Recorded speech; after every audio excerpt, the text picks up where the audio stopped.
নমস্কার, we are in Surma's kitchen, সহজ বাঙালি রান্না ফ্রম Srirampur. We are giving you everyday simple Bengali recipes. আমার সোমবার দিন ছুটি ছিল এই সপ্তাহে।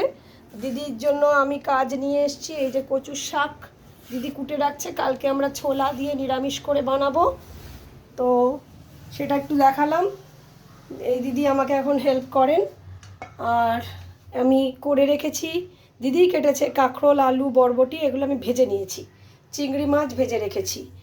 আমার তো রান্না একটু পড়বেই, নুন চিনির সাথে একটু তিলের গুঁড়ো, একটু মেথির গুঁড়ো, কারি পাতা দেবো, সর্ষে পোস্ত বেটেছি, কালো সর্ষে, টমেটো, কাঁচা লঙ্কা, নুন, হলুদ, সর্ষে ফোড়ন দেবো, একটু গোলমরিচ, একটু মেথির গুঁড়ো, একটু আমচুর, একটু জিরে, এগুলো রেখেছি। ইউনিক হচ্ছে কচুর শাকের ভেতর থেকে আমি এই কচু পাতা পেয়েছি, যেগুলো দুধ কচুর টাইপ, সেইগুলোকে আমি নুন দিয়ে হলুদ দিয়ে অনেকক্ষণ ভিজিয়ে রেখেছি। তো সেইগুলোকে আমি আজকে রান্নায় অ্যাড করব। তো প্রথমে আমি সর্ষে, জিরে, গোলমরিচ এগুলোকে দিয়ে দিতে চাইব। এটাতে লক্ষ্য করুন, যেহেতু আমি কারি পাতা দেবো তাই সর্ষে আর জিরে দিলাম। যে সাধারণত জিরে দিয়ে করলে কালো জিরে যায় না, কিন্তু আজকের প্রিপারেশনটা কালো জিরে দিয়েই ছিল, কিন্তু তবুও যেহেতু আমি সর্ষে জিরে দিয়ে করতে চাইছি, কারি পাতা দিয়ে করব। আমি কাঁকরোল, আলু ভেজে রেখেছিলাম একটু বরবটি দিয়ে, মানে মাছ এর সঙ্গে কতটাই একটু সবজি। কাঁকরোল ভীষণ খাওয়া ভালো, আপনারা জানেন আমি কাঁকরোল পেলে ছাড়ি না। তো কাঁকরোলকে আমি দিদিকে বললাম এরকম লম্বা করে কেটে ভেজে দাও, ও তো কেটে দিলাম, ভেজে নিলাম, দিয়ে আলু, বরবটি এটাকে আমি দিয়ে দেব ফোড়নের সাথে। এটা আবার একটু ভাজা হয়ে যাক। যা, আমার হাত লেগে পড়লো, সরি।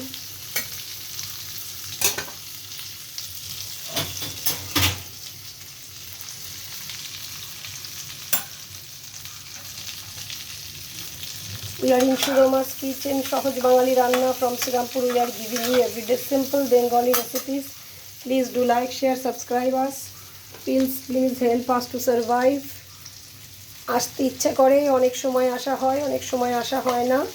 টমেটোটা দিয়ে দিই। বাজার অগ্নিমূল্য। আজকে বাজারে গিয়ে যে আমি অবাক, যে সবজির দাম এত কেন বেড়েছে। এনিওয়ে, রোজ মাকে বলি যে মা কিনে রাখো, মা এখান থেকে তো কিনে রাখে লোকালি, আর আমার বলে এই টাকা ওই টাকা আমি দিয়ে যাই, কিন্তু আজকে নিজে হাতে বাজার থেকে কিনতে গিয়ে আমার মনে হচ্ছে যে এত দাম কী করে খেয়ে পড়ে আমরা থাকবো। অগ্নিমূল্য বাজার একদম, যাই কিনছি এক ব্যাগ ভরছে না, 500 টাকা সবজি কেনা হয়ে যাচ্ছে। তো এই অবস্থা, তবু খেতে তো কিছু ব্যবস্থা করতে হবে। আমার মা শাক পাতা যেমনই ভালোবাসে না, আমি তেমনই ভালোবাসি, এটা প্রিয়া বলতো। দিদা ভালোবাসে না, অথচ আপনি ভালোবাসেন। তো উল্টোটা হয়, জেনারেলি বয়স্করা ভালোবাসে আর আমাদের মতো মিডল এজের লোকেরা ওরকম ভালোবাসে না। কিন্তু মা একদম শাক পাতা ভালোবাসে না। বাট আমি হিলিঞ্চে শাক, থানকুনি আর কচুর শাক তিনটে কিনে এনেছি আজকে। হিলিঞ্চে শাক সেদ্ধ বা বড়া ভালো লাগে, থানকুনি দিয়ে শুক্তো হয়েছে আজকে আমাদের বাড়িতে, আর এইটা হচ্ছে আর রেসিডুয়াল কিছু ইলিশ মাছ আছে, সেটা ভাজা হবে। ব্যাস, এই নুন চিনি, আজকে আমি চিনি ইউজ করব রান্নাটার টেস্টের জন্য, তবে এতটা চিনি লাগবে না। নুন, চিনি, তিলের গুঁড়ো এগুলো সব মিশিয়ে দেব। মাছটা অবশ্যই আমি লেবুর জলে, দিদি হলুদ নুন জলে ভিজিয়ে রেখেছিল, আমি মাছ পরিষ্কার করলাম খুব ভালো করে, দেন ওটাকে লেবুর জলে ভিজিয়ে নিয়ে ভেজে রেখে দিয়েছি। চিংড়ি মাছ মানে অবভিয়াসলি পাতিল লেবুর জল দেবেনই দেবেন, পাতিল লেবু না দিলেই চলবে না। এইবার আমি কচু, দুধ কচু টাইপের এই পাতাগুলোকে মেশাবো।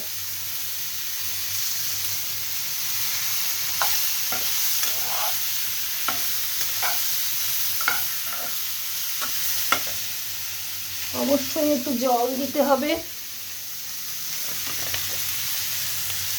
खाइए खिलाइए, सॉरी, खुश रहिए, मस्त रहिए। अगर ये पसंद आए तो ज़रूर करके खाइए घर पे, मेरे को बताइए ज़रूर।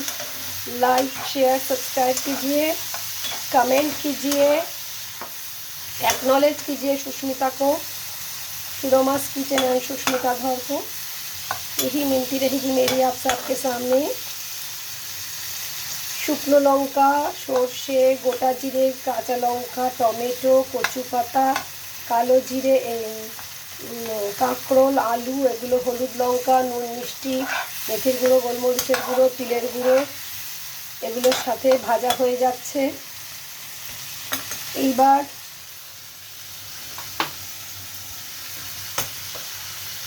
আমি অ্যাড করব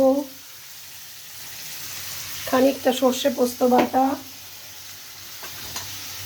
নারকোল থাকলে ব্যাপারটা আরও জমতো। আজকে আমার ঘরে নারকোল নেই, কালকে যেটুকু ছিল খাওয়া হয়ে গেছে, আজকে আমি আর কিনিনি। তো নারকোল থাকলে নারকোল কোড়া দিলে দুধ কচুর পাতাটা আরও টেস্টি হবে। নারকোল সর্ষে পোস্ত বাটা দিয়ে যদি করেন এরকম দুধ কচুর পাতা দিয়ে, কাঁকরোল দিয়ে, আলু দিয়ে, চিংড়ি মাছ, আমার কাছে ভালো লাগলো তাই বরবটি দিয়েছি, আপনাদের ইচ্ছে না করলে দিতে হবে না। কিন্তু আলু, কাঁকরোল, নারকোল, সর্ষে পোস্ত বাটা সঙ্গে কচু পাতা একটু দিলে খুব টেস্টি হবে। চিংড়ি মাছটাও হালকা নাড়িয়ে নেব, একবার হালকা ভেজে নিয়েছি, বেশি ভাজলে এটা শক্ত হয়ে যাবে। খুব সুন্দর ফ্লেভার পাচ্ছি আমি। সুরো মাছ কিচেন সহজ বাঙালি রান্নায় স্বাগত সবাইকে। অনেকদিন পর পর আসতে পারি, কিন্তু এটা আমার খুব প্রাণের কাছাকাছি একটা জায়গা, তাই মাঝে মাঝে আসতে ইচ্ছে করে। আজকে যখন এই মাছটা এরমভাবে করতে ইচ্ছে হলো, তখন মনে হলো এটা চ্যানেলে নেই, তাহলে এটা দেখানোই যায়। চিংড়ি মাছের অন্য অনেক রেসিপি আছে, বাট এই রেসিপি নেই। এগুলো ছোট চিংড়ি, যেগুলো রান্নায় খায়, আমি ওগুলোই নিয়ে এসেছি। বড় দেখতেও পাইনি, আনতেও পারিনি। আজকে রথের পরের দিন বাজার, অর্ধেক বাজার মানিকতলায় বসেনি আমাদের এখানে, কালকেও মাছ বাজার বন্ধ ছিল। শ্রীরামপুরে তো রথ একটা বিশাল ব্যাপার, তাই জন্য হয়তো হয়নি। অল্প একটু কারি পাতা অ্যাড করলাম। বিকেলে পনির বানাবো, সেই কারি পাতা আর সর্ষে বাটা আমি একটু রেখে দিলাম, ওগুলো আমি পনিরে কিছু রেসিডুয়াল দেব। বিকেলে কচুর শাক ছোলা দিয়ে হবে, কালকের রান্না সব বিকেলবেলায় আমি করে রাখবো। কচুর শাক ছোলা দিয়ে হবে, দিদিকে বলেছি আজকে তোমায় দেখিয়ে দেব, তুমি নিজেই রান্না করবে। ছোলা দিয়ে কচুর শাক নিরামিষ করে, আর করা হবে পনির আর আমের চাটনি, এইটুকুতেই কালকের দিন হবে। তো আজকের জন্য আমাদের ইলিশ মাছ ভাজা, চিংড়ি মাছের এই প্রিপারেশন থাকলো, আর একটু শুক্তো থাকলো, একটু টক ডাল আছে, এইসব দিয়েই আমরা সোমবার খেয়ে নেবো। রবিবার কালকে আমাদের নিরামিষ ছিল বিকজ অফ রথযাত্রা। আমরা কাল খিচুড়ি, পাঁপড় ভাজা, বেগুন ভাজা, এইসব চাটনি এসব খেয়েছিলাম। তো রথের দিন এখানে আলাদাই আনন্দ। শ্রীরামপুরে সাজো সাজো রব, মাহেশে জগন্নাথ বাড়িতে আমরা গিয়েছিলাম, পুজো দিতে পেরেছি। প্রভুর ঘরে ঢুকে শত ব্যস্ততার মধ্যেও যারা ছিলেন তারা আমাদেরকে রেকগনাইজ করে পাঠিয়ে দিয়েছেন। চোরদা বৌদি, ওদেরকে অসংখ্য ধন্যবাদ। পিয়ালদা তার বউ, ওরা আমাদেরকে খুবই ভালোবেসে 5 মিনিট হলেও দর্শন করতে দিয়েছেন ঘরে ঢুকিয়ে, সেটা একটা বিশাল পাওনা। মার অনেক বয়স হয়েছে, মা ভোরবেলা উঠে যেতে চায় না, তাও গেছে আমার সঙ্গে কালকে। সেই ভিডিও আপনারা নিশ্চয়ই ফেসবুকে দেখেছেন। কথা বলতে বলতে কচু দিয়ে, নারকোল সর্ষে তো নেই, কিন্তু শুধু সর্ষে পোস্ত দিয়ে, কাঁকরোল দিয়ে একটা ডেলিশিয়াস ডিশ রান্না হচ্ছে। সেদ্ধ হয়ে গেলেই রান্নাটা কমপ্লিট হয়ে যাবে। লাইরি পার্কে রৌদ্র করজ্জ্বল দিন একটা। আজকে 8ই জুলাই 2024। রান্নাটা হয়ে যাক, আমি একটুখানি বাঁচিয়ে রেখে দিয়েছি, বিকালে পনিরে দেব,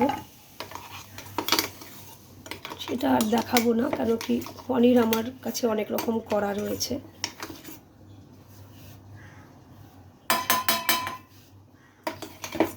এর সাথে আর একটু পোস্ত মেশাতে হবে পনিরে, এনিওয়ে যা মেশাতে হবে হবে। এখন এটা থাক, আমি আর একটু জল দেব। খান, খাওয়ান, সুস্থ থাকুন, ভালো থাকুন, আনন্দের সাথে বাঁচুন। খাওয়া বাঙালি জীবনের একটা অঙ্গ, সেই খাওয়াটা খুব সুন্দরভাবে ছুটির দিনে স্পেশালি খেতে ইচ্ছেই করে। অন্য দিন দিদি যা রান্না করে আমি খেয়ে নিই বেশিরভাগটাই, কিন্তু একটা দুটো হয়তো আমি করি, বেশিরভাগ উনি সামলে রাখেন, যেমন পিয়া করতো, যেমন বন্দনাদিরা করতো।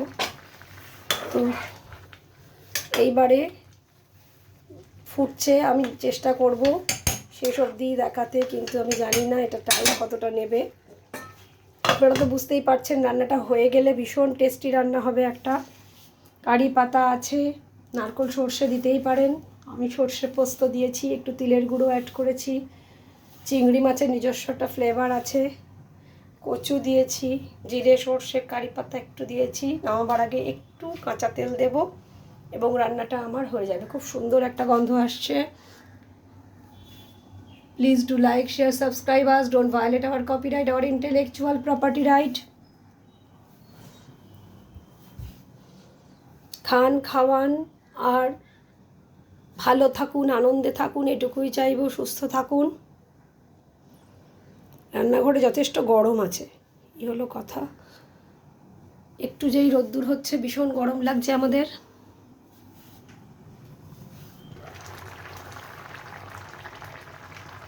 এটা ফুটে উঠেছে।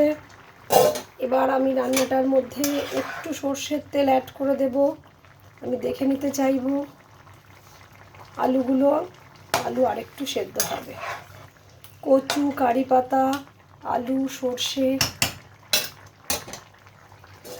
সুন্দর একটা ফ্লেভার আসছে। It is all about idea. এই রান্নাটা কিন্তু আমার মা ঠাকুমা এরম করে করেননি।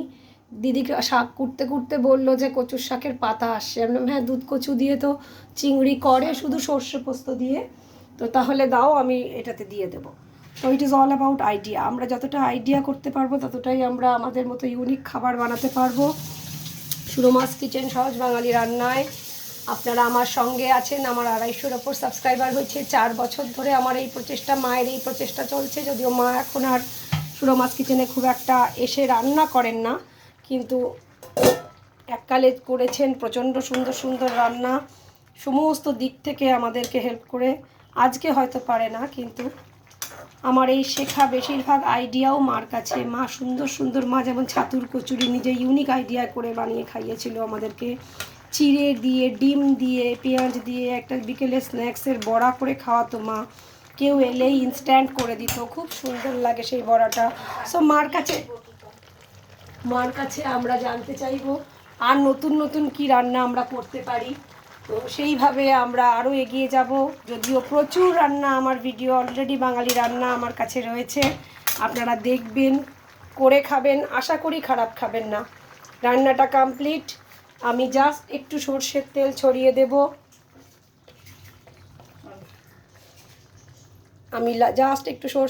ছড়িয়ে দেব। দিয়ে এটা বন্ধ করে দিতে চাইবো। এবার ঢাকা থাকুক, ততক্ষণে সেদ্ধ হয়ে যাবে। আবার শীঘ্রই আসবো ভালো কোনো রান্না নিয়ে, প্যালিটেবল কোনো রান্না নিয়ে, এরকম ইউনিক কোনো রান্না নিয়ে যেটা ভীষণ ভালো লাগবে বর্ষার দিনে। কচুর সাথে কারি পাতা দিয়ে, আপনারা কখনো খাননি আমি আশা করি। আমার মাথা থেকেই এটা পুরো বেরোলো এখনই। কচু দেখতে পাওয়ার পরে আমি অ্যাড করলাম, আদারওয়াইজ কারি পাতা, নারকেল, সর্ষে দিয়েই হয়তো করতাম। নারকেল পেলে দেবেন, এটুকু রিকোয়েস্ট রইল। রান্নাটা দেখতে পাচ্ছেন কত সুন্দর প্যালেটেবল। চিংড়ি যেহেতু ছোট, কাঁকরোল আর বরবটি আর আলু সেই অভাব আমাদের পূরণ করে দেবে। রান্না কমপ্লিট। ভালো থাকবেন সবাই, আবার দেখা হবে। Thank you for watching us. By.